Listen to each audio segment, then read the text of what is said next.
जब हमको एवरेस्ट चढ़ना होता है तो कई सारी बातें होती हैं। कुछ लोग बोलते हैं कि यार सेकंड हैंड इक्विपमेंट्स ले लो। कुछ लोग बोलते हैं कि नहीं, नहीं सेकंड हैंड इक्विपमेंट्स नहीं लेना चाहिए, ब्रांड न्यू इक्विपमेंट्स ही लेना चाहिए। तो इक्विपमेंट कौन से लेने चाहिए, ब्रांड न्यू या फिर सेकंड हैंड? बिल्कुल अच्छा क्वेश्चन पूछा है आपने क्योंकि ये बहुत सारे माउंटेन्स के ऊपर चैलेंज आता है। जैसे आपने फंडिंग की बात करी थी, तो अगर आप सेकंड हैंड लेते हैं तो थोड़ा प्राइस लो हो जाता है। आप ब्रांड न्यू लोगे तो फिर ऑब्वियसली जो उसका प्राइस है वही आपको लेना पड़ेगा। तो मेरा सजेशन है कि आप सेकंड हैंड ले सकते हैं, कोई इसमें बुराई नहीं है। बट वो कितना यूज़ हुआ है इसके ऊपर डिपेंड करता है। हर इक्विपमेंट का एक नंबर होता है, कौन सी ईयर में बना है, कितना मैन्युफैक्चरिंग। और अगर कोई व्यक्ति उसको यूज़ कर रहा है, जैसे कोई कंपनी है, मान लीजिए एक्सपीडिशन ही कंपनी है, अगर उनके पास कोई रोप है तो उसका एक वो डेटा मेंटेन करती है कि उन्होंने इसको इतने-इतने बार यूज़ किया है। ऐसे ही जो ये रेंट में भी मिलते हैं।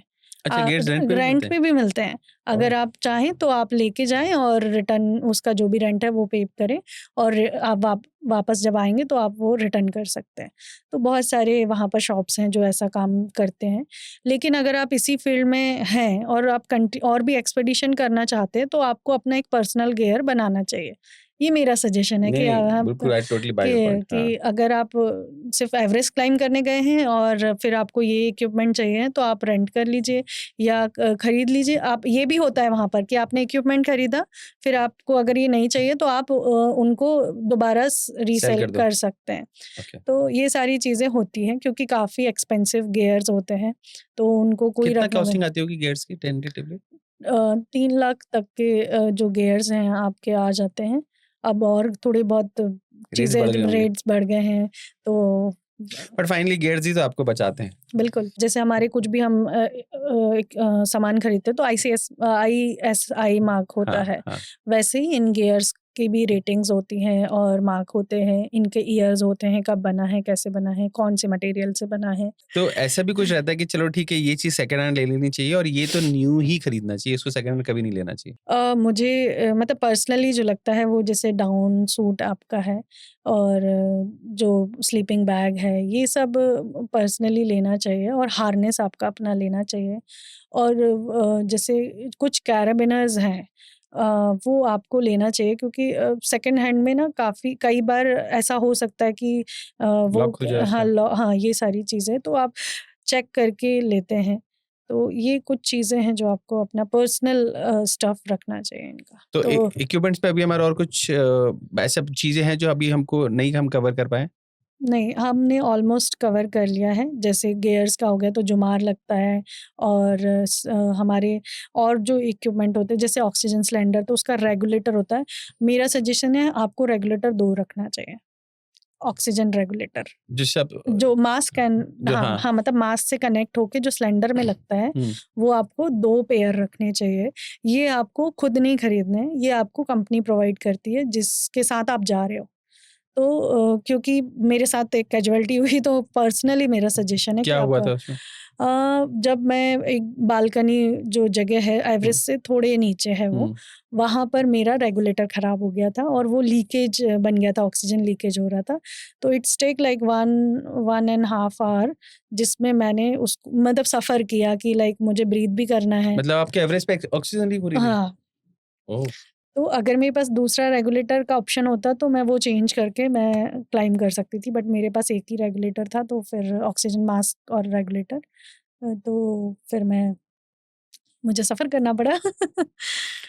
तो फिर आपके ऑक्सीजन कम नहीं पड़ी आपको? पड़ी कम। चलिए हम उस पे भी आएँगे। तो एवरेस्ट पे चढ़ने के लिए जो आपका रूट होता है वो कैसे डिसाइड होता है? जो रूट है जैसे जब आप लूकला से स्टार्ट करते हैं और बेस कैंप तक एक फिक्स रूट है क्योंकि वो आइडेंटिफाई है ये गाँव को क्रॉस करके ऐसे-ऐसे जाना है।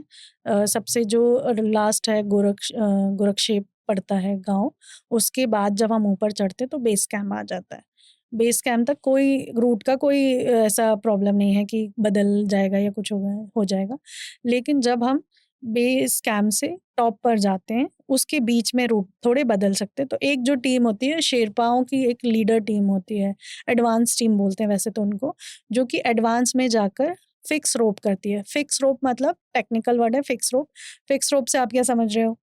कि मतलब रोप को लगा के आती है वो? रोप को फिक्स करना। तो हाँ। उसके इक्विपमेंट्स होते हैं कि वो फिक्स रोप करके आते हैं कि जैसे अब पूरा मतलब पूरा ऐसे पैच है ऊंचाई का, तो यहाँ पर एक नेल लगाकर, बड़े नेल्स होते हैं वो लगाकर और फिक्स रोप कर देते हैं आइस के अंदर ही पूरा, जिसमें हम जुमार फंसाकर बॉडी आगे बढ़ते हैं। तो ऐसे वो फिक्स और रोप लैडर्स वगैरह भी तो हाँ, रहती है ना? तो जब वो फिक्स रोप लगाते हैं, किसी जगह में नहीं है ज़रूरत। जैसे आप जब कैम 1 से 2 के लिए जाते हैं तो सिर्फ हाइट गेनिंग है। जैसे आपको लगेगा पूरा स्ट्रेट है, ऐसे कैम 2 दिख रहा होता है, लेकिन वो एल्टीट्यूड गेन हो रहा होता है तो इतनी एनर्जी लगती है कि यार यही तो है, हम पहुँच क्यों नहीं पा रहे हैं। ऐसा भी होता है। तो वहाँ पर लेकिन क्रेवासेस है, तो क्रेवासेस के लिए लैडर लगाते हैं। तो अभी काफ़ी ब्रॉड हो गए हैं, उस टाइम तो थोड़े नैरो थे, लेकिन अभी मुझे इस बार वाला जो मैंने सुना लोगों से कि काफ़ी ब्रॉड हो गए हैं क्रेवासेस। क्रेवासेस का भी मैं आपको बता देती हूँ क्या होते एक्चुअल हैं में क्रेवासेस ये? क्रेवासेस क्या होते हैं। राइट, और राइट। सबकी बड़ी क्यूरियोसिटी होती है कि व्हाट इज़ द क्रेवासेस। हाँ, क्रेवासेस वो होते हैं जैसे आइस की बहुत बड़ी-बड़ी चट्टानें हैं, ठीक है। उसमें क्रैक आ जाते हैं। हुँ, और क्रैक वो काफ़ी ब्रॉड होते हैं और डीप कितने होते हैं किसी को नहीं पता। मतलब अगर आप उसके अंदर ऐसे झाँकेंगे तो ब्लू आइस दिखते ब्लैक हो जाएगा नीचे, कि एंड दिख ही नहीं रहा है कि कहाँ है। मतलब कोई अगर गिर गया उसके अंदर तो? तो गया, लेकिन डिपेंड्स। तो जब हम लैडर लगाते हैं, तो जैसे अगर हम मान लीजिए कोई क्रेवास क्रॉस कर रहे हैं, तो हम लैडर लगाते हैं, तो लैडर में भी फिक्स रोप होती है एक ऊपर साइड में, जिसमें हम अपने आप को एंकर करते हैं। अगर इन केस हमारा पैर फॉल हो गया है, वैसे तो अगर फॉल ही हुआ तो आधी जान चली जाती है, क्योंकि उस हाइट पर ये सब होना और हर चीज़ को करने में बहुत एनर्जी लगती है।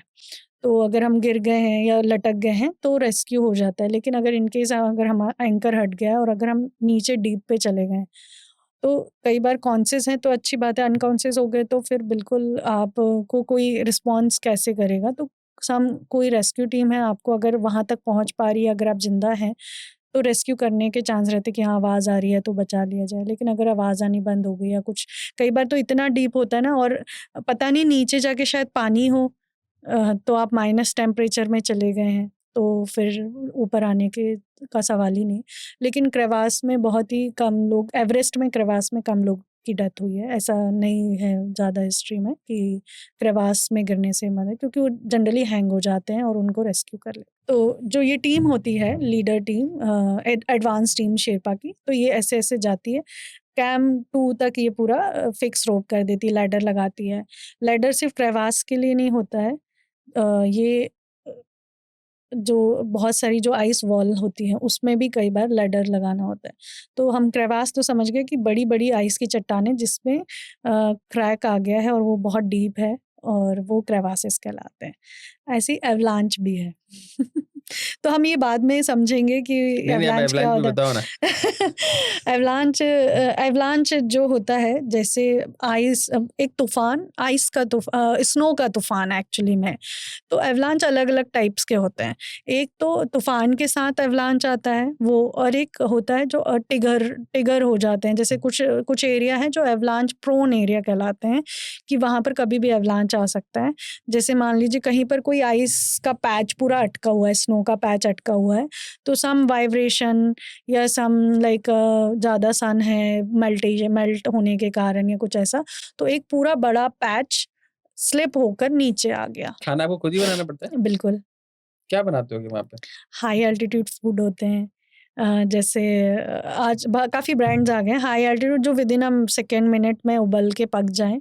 और आई एम द वेजिटेरियन, तो वेजिटेरियंस के पास बहुत कम ऑप्शंस होते हैं, और आपको पता है कि प्रोटीन ये वो सब कैलकुलेट करना बड़ा मुश्किल हो जाता है।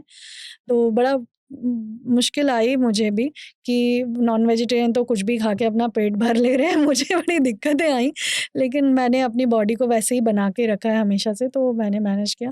क्या होता है, हमको पानी भी बनाना पड़ता है, सिर्फ़ खाना ही नहीं मतलब बनाना आइस है। को पिघला के या ऑफ बनाना है। कोर्स। ऐसा नहीं है कि आप पानी कहीं पर भी मिले। बेस कैंप में मेल्ट होता है तो वहाँ पानी मिलता है, लेकिन जब आप ऊपर जाते हैं तो फिर पूरा माइनस टेम्परेचर में है, तो सारा आइस है। तो आप जो स्नो है वो उठा के लाते हैं, आइस उठा के लाते हैं, और मीथेन एंड ब्यूटेन के सिलेंडर होते सिलेंडर्स हैं, होते हैं। छोटे-छोटे हुँ, सिलेंडर होते हैं, उसमें हुँ। बर्नर वो लगा हमने के भी करा है। तो मतलब आप एक्सपीरियंस्ड हैं काफ़ी इन सब चीज़ों नहीं, के। जब मैंने स्पीति वो करा था वहाँ पे, हाँ। तब वहाँ हम फँसे थे और ऐसी चीज़ें वहाँ पे हमने करा था। तो ये मैं रिलेट कर पा रहा हूँ और जो आपने गियर्स बिल्कुल। वाली बात बताई ना, हाँ। मैं एक पॉडकास्ट में और भी बता चुका हूँ कि जब मैं यहाँ गियर्स खरीद रहा था, तो मैंने -30 डिग्री की जैकेट खरीदी। या तो हँस रहे थे मतलब मेरे साथ के फ्रेंड्स कि तू पागल है, इतने पैसे क्यों लगा रहा है ज़बरदस्ती ये वो। बट मैंने नहीं सुना, मैंने ले ली और उन्होंने -5 की डिकैथलॉन की उन्होंने वो जैकेट ले ली। मैंने 30 की खरीदी और हम लोग वहाँ गए। तो जब हमने स्पीति के हम काफ़ी ऊपर चले गए। जैसे मैंने आपको बताया था कि लद्दाख में हमने थोड़ा-सा हुँ। एडवेंचर करा था, ऐसे हमने यहाँ पे काज़ा एडवेंचर के भी करने ऊपर। हाँ, तो जब हम ऊपर गए और उस पॉइंट के बाद मतलब लोगों का इतना मूवमेंट नहीं वहाँ पे और वहाँ जाके क्या हुआ कि हमारे साथ जो बंदा था वहाँ का, तो हम उसने बोला कि नहीं आपकी गाड़ी मैं ड्राइव करूँगा, आपको यहाँ का आइडिया नहीं है। तो हमने बोला भाई चेन लगा ले, तो उसने बोला नहीं चेन-वेन की ज़रूरत नहीं है। हमारी गाड़ी थी जिसमें चेन नहीं थी, बाकी सबकी गाड़ी में चेन थी। अब वो ओवर कॉन्फिडेंस में ले गए अपने ऊपर, वो गाड़ी हो गई स्लिप ओके। और गाड़ी स्लिप होके वो खाई की तरफ गई। बट लक था हमारा कि एक बहुत बड़ा-सा पत्थर था, तो पत्थर पे जाके बस वो टिक गई और हमको बस ये डर लग रहा था कि पत्थर मूव ना कर जाए, क्योंकि अगर पत्थर मूव करा तो सीधे गाड़ी के साथ नीचे जाएँगे। अब वो अब रेस्क्यू करने के लिए लगे तो मैं इनको जैसे बता रहा था कि इसको आप ऐसे रेस्क्यू कर लो, क्योंकि मुझे रेस्क्यू का ऑप्शन वो है एक्सपीरियंसेस है, क्योंकि मैं आरएसए में था, तो हमने बहुत गाड़ियों का रेस्क्यू करवाया। तो उन्होंने नहीं सुना, क्योंकि पहाड़ियों के साथ प्रॉब्लम क्या होती है कि वो अपने आप को बहुत ज़्यादा समझते हैं कि यार ये हमको क्या बताएँगे। वो नहीं सुनते हैं, आई डोंट नो व्हाई, जो भी होता है वो होता है। खैर नहीं सुना। अब करते-करते हम एक एक्सट्रीम उसमें फँसे, माइनस टेम्परेचर में ऑलरेडी थे और स्नोफॉल शुरू हो गया ओह! और मतलब स्नोफॉल भी हो रहा है, हवाएँ भी चल रही हैं। अब क्या हुआ, जितने भी लोग मेरे साथ थे बाकी के, जो लोग पहले हँस रहे थे, अब लगना शुरू हुई उनको ज़बरदस्त तरीके से ठंड। ठंड, क्योंकि जो वो दिन के हिसाब से गियर पहन के आए थे, वो सारे गियर्स फेल हो गए, जैकेट सारी फेल हो गई और जैकेट्स उनकी गीली होने लगी। अब हमारे साथ है ना एक बैंगलोर के ना एक अंकल थे। सोचिए उन्होंने 66 की एज पे उन्होंने विंटर एक्सपीडिशन करा। Okay, nice. तो उनके पास थी लिकर, ओह! तो वो उन्होंने लिकर निकाली और नीट लिकर इनको सबको दे पिलाई कि बोले इसको पी लो नहीं तो मर जाओगे, ज़िंदा नहीं रह पाओगे, क्योंकि वार्मनेस और कहाँ से लेके आएँ? फिर हमारे पास वो जो अभी था पानी पीने के लिए नहीं था, तो वो हमारे पास सिलेंडर जो अभी आपने बताया, उस सिलेंडर को ही हमने आइस पिघला के पीने का पानी का अरेंजमेंट किया और बहुत मुश्किल से जाके गाड़ी रेस्क्यू हुई। रात को ऑलमोस्ट 10 साढ़े 10 बज गया था और उस समय ऐसी जगह पे थे कि दूर-दूर तक कुछ भी रिकवर नहीं हो सकता, क्योंकि रोडें ब्लॉक हो रही थी और बहुत मुश्किल से हम उन रोड्स में से निकल के आए, क्योंकि एक्चुअली क्या होता है ना, जैसे आप इस चीज़ को समझ पाती हैं, जितनी भी विंटर एक्सपीडिशन करते हैं, तो वहाँ आप आसमान और पहाड़ के बीच में डिफरेंस नहीं बता पाओगे बिल्कुल नहीं कि बता कहाँ पाओगे। पहाड़ खत्म हो रहा है और कहाँ आसमान शुरू हो रहा है। बिल्कुल, आपको सिर्फ व्हाइट ही व्हाइट वाइड दिखता है, है। वाइड दिखेगा। इन द सिमिलर वे जब आइसफॉल खूब सारा हो चुका है, तो अब आपको ये नहीं मालूम कि किधर खाई है और किधर से रास्ता है, किधर पत्थर है। तो वो तो ये चीज़ होती है ना कि जब आप रहते हो तो ऊपर पहाड़ पे भी आपको बचाने वाले होते हैं, जो भी विल पावर तो नहीं, मतलब जो भी आपका इंट्यूशन होता है या जो भी होता है, भगवान होता है, जो भी होता है। तो उन्होंने किसी तरह से हम रात को ऑलमोस्ट निकल गए। 11 साढ़े 11 बजे निकल के आए और जब वहाँ पे नीचे गए तब उन्होंने वो बोला कि रेस्क्यू टीम अगर आती भी, तो तो अगले दिन ही आ पाती वो। हाँ, मतलब इतना हाँ, रेस्क्यू नहीं कर पाता। तो तो माउंटेन का यही तो है, आपको अपने आप को रेडी करके जाना है। लाइक जैसे गियर्स की बात हो रही है, तो वो आपके सर्वाइकल इक्विपमेंट है। लाइक अगर आपको ऐसा लगेगा अभी कितनी धूप निकली और आप निकल गए, और माउंटेन में ऐसे वेदर चेंज होता है। लाइक बिल्कुल, आपने अभी सोचा धूप है, फिर थोड़ी देर बाद स्नोफॉल हो जाएगा, थोड़ी देर फिर धूप आ जाए। कोई मतलब कंफर्म नहीं है ये रात सारी भर ड्यूटी चीज़ें। लगती थी हमको बार-बार गाड़ी चालू करके आना है, हाँ, बिल्कुल। क्योंकि गाड़ी बंद हो गई और जो फ्यूल है वो अगर जम गया। बिल्कुल, मैंने चिली में एक एक्सपीडिशन किया है, हुँ, उसमें हमने जहाँ पर हम जाकर हमने गाड़ी स्टॉप करी थी, तो रात भर हमारा एक टीम मेंबर गाड़ी को ऑन रख के रखा था, नहीं तो उससे बोले फ्यूल जम जाएगा। तो और इसमें वो हमने क्या करा था, जो गाड़ी के वाइपर उसमें वो रहते हैं, उस बॉटल में हमने वोडका मिलाई। हाँ, but I am not agree for this, क्योंकि ना नहीं वो जो काँच एल्को को है करने के लिए, अच्छा काँच को क्लीन करने के लिए काँच जो को बॉटल क्लीन होता है। करने के लिए आई हाँ, थॉट कि जैसे आपने बोला कि रम दिया, हाँ, तो जनरली गाड़ी में मिलाया था हमने, गाड़ी की वाइपर बॉटल में। तो जैसे माउंटेन में ना अल्कोहल अवॉइड करनी चाहिए। हाँ, वो वो तो बिल्कुल है। आप को अगर आप लेंगे तो आपको कुछ भी हो नहीं, नहीं, मैं बिल्कुल डिहाइड्रेशन नहीं हो पीता। सकेगा। मैं ना सिगरेट पीता हूँ, ना अल्कोहल कंज़्यूम हाँ, करता हूँ। बट तो वो हमारा वो था कि हमको एक्चुअली वो भी सिखाया गया था उसमें हाँ, कि ऐसे कि करना जब है। आपके गाड़ी की, क्योंकि आप गाड़ी का काँच गंदा हो रहा है और आप बाहर निकल के नहीं आ सकते। हुँ, हुँ, तो उस समय बेस्ट है, क्योंकि आप काँच पे जो आइस जम रही है वो हुँ, वाइपर से साफ नहीं होती। तो उसमें अगर अल्कोहल है उस हुँ, पानी में, तो वो पानी जमेगा नहीं और वो अल्कोहल से आपका काँच साफ हो बस जाएगा। हुँ। तो ये चीज़ वो अच्छा हमारे हैक ट्रेनिंग है का पार्ट वैसे। था।